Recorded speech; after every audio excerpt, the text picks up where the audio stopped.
Yo, what's good? The mic's finally working. Um, this is gonna be my first. Hold on. This is gonna be my first ever YT vid. Um, I'm trying to get a lot of stuff. I be playing video games. I want to start reacting to, games. So that's something that'll definitely come quick. I look you just get on here and talk sports.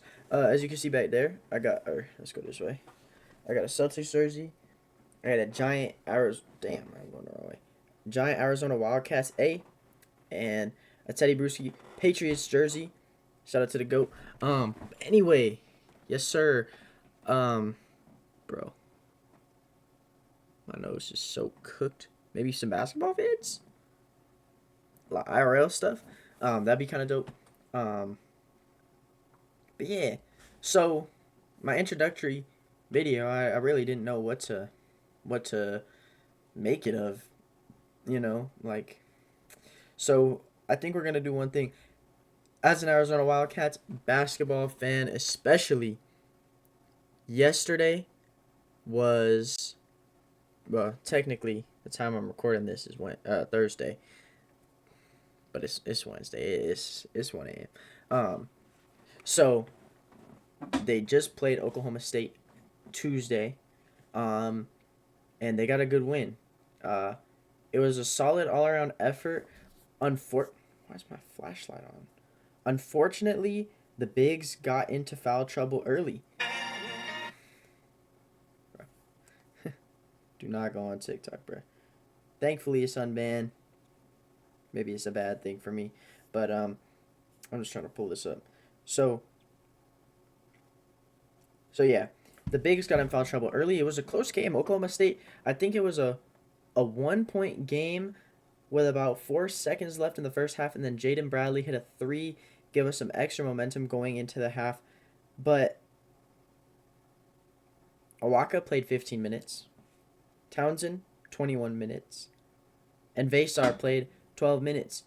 The other minutes at big was 8 minutes from Emmanuel Steffen, who, did he play good? Maybe not. Maybe not super good. He had a few turnovers, but he didn't look like as much as a liability as I thought he was going to be going into the game. In the other minutes, they had Carter Bryant as the big, which I guess you can kind of get away with. I mean, he is 6'8", 220, and I think Awaka is also 6'8", probably like 250, 260 though. But he has his arms. He has very long arms, um, and yeah, you can fit him into that five spot if absolutely necessary. Krevis getting injured for the season was a bigger detriment to the team than I thought it was going to be.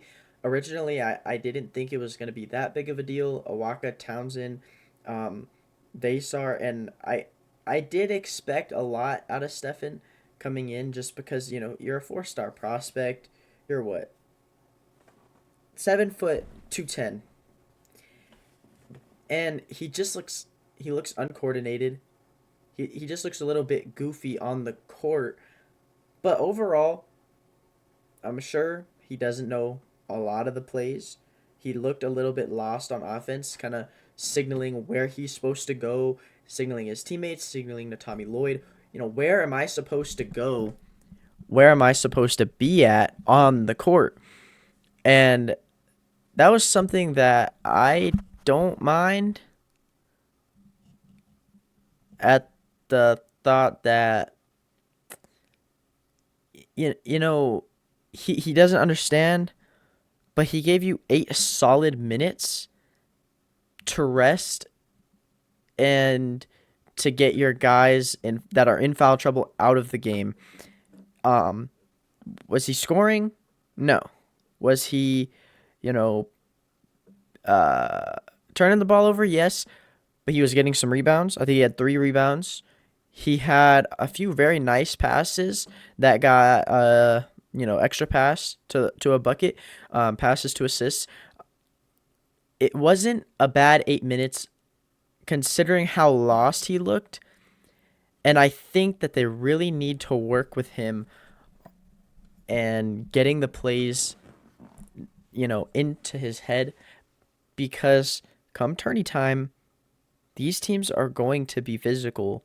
And if you're not going to be able to have a backup when Awaka gets into foul trouble, if Vasar gets into foul trouble, Vasar had 4 fouls. Oh, Awaka fouled out. See, I didn't even know. I didn't even realize he fouled out. And Townsend had 3 fouls. So when you can bring in a guy that's 7 foot 210, you're not really gonna be out of it per se if he's gonna be willing to fight on the boards. If he's gonna play good defense, he had a couple of good contests. I remember at least 1 or 2 of the layups got scored on where he played some pretty decent help defense, and it was just a tough make. But it's not a horrible. Um, it wasn't horrible minutes out of him. I was pretty surprised. And Caleb Love, Mr. Inconsistent, decided to have a good game. And I love Caleb. No pun intended, but he's such a good player when he plays well. He was doing it all. He was playing good defense. He was scoring. He went 10 for 17 from the field. So, he's over that 50% mark. 4 of 9 from the three, just under 50%, but still good. He had the 27 points, 3 assists, 5 rebounds. Not crazy on all of the stats, but, and then as far as defense goes, he had 3 steals. And I think the biggest thing was that he had 0 turnovers, which when these teams have made their comebacks, I vividly remember Cincinnati coming back and tying up the game. Lazy passes, lazy cross-court passes. West Virginia game, they went on a little bit of a run. UCF even went on a little bit of a run, and then why can I not think of it?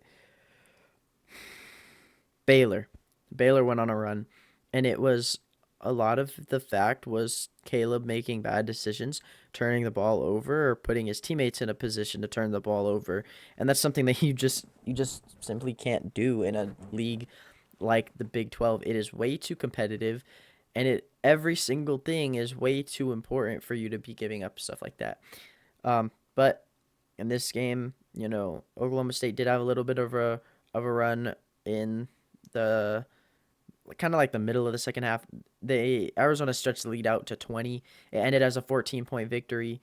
But in those minutes where the deep bench players, the walk-ons are out there, it's not going to make that big of a difference. 6 points in those minutes. But overall, it was a good win. Now we kind of shift focus towards Saturday, which is a game against the 9-9 Colorado Buffaloes. This is not the game on the upcoming schedule that Arizona has to worry about. It is next Monday against the number 3 ranked, possibly even higher ranked in the nation. What is Iowa State's mascot even? Are they the Cyclones?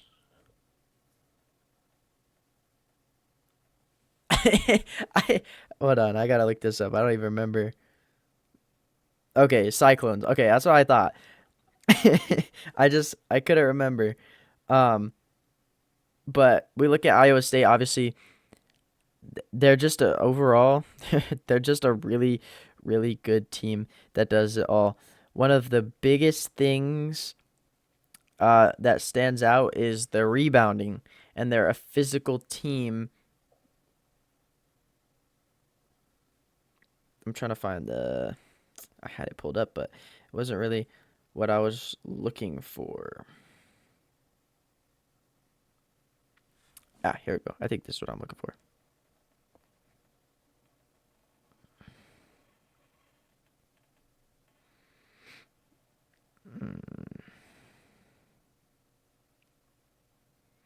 I don't want per game. Okay. No, that's not what I'm looking for. Man, it says it right here. I don't know why. Um,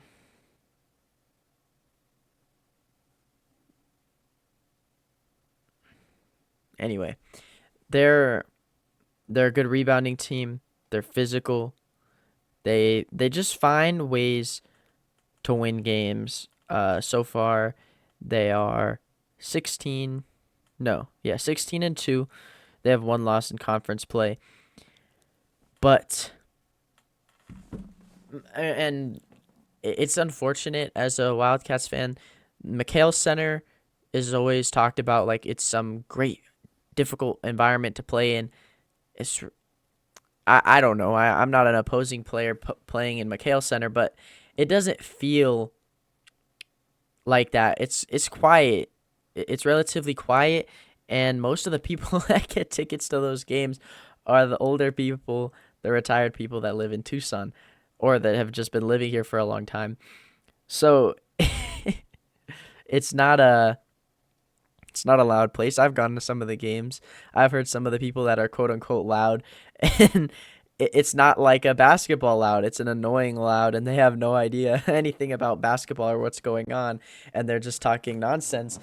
So, um, so obviously playing at home for any team is going to be an advantage because you're going to have more home fans than away fans. But, um, yeah, I don't know if that makes that much of a difference going into this game. Obviously, I'm sure. Come on, it's a top three team ranked wise, AP poll wise, in the whole country. So I'm sure that they'll show out. Tickets are expensive. Trust me, I looked. Maybe not a few weeks ago, but you know, um, I think it'll be a good game. I am a little bit worried. It just depends on what version of Caleb Love we're gonna get, what version of Jaden Bradley we're gonna get, what version of did that turn off? Ah, I did. Um, what version of Henry Vasar are we gonna get? Is Iowa State gonna be a team that game plans for someone like Vasar to where he's not gonna be as big of a spark off the bench as we want him to be? Is KJ Lewis gonna be a factor? Is Trey Townsend going to provide the scoring that we brought him to Arizona to provide for us? It's a lot of questions, and it's really just, I mean, uh, I've talked sports with my grampy for a very long time. He always says that's why they play the game. So come Monday, they're playing the game, and that's why, to see who the better team is on that day.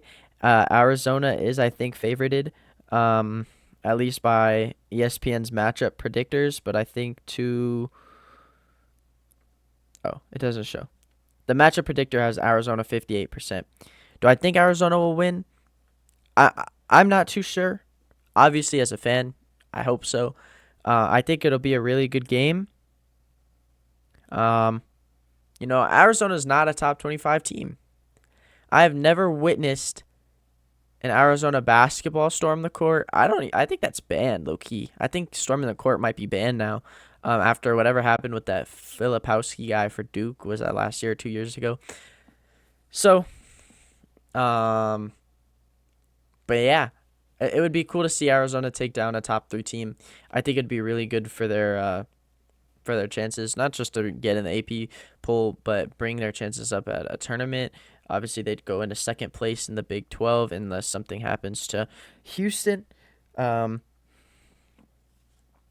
Houston decides to lose a game. I think their next two games are against Kansas and West Virginia, so that's, fairly possible. But let me know what y'all think down in the comments below. And let me know what type of videos you want. Like I said, I'll post literally anything. Anyway, it's been your boy, and we'll go catch you later. Yeah.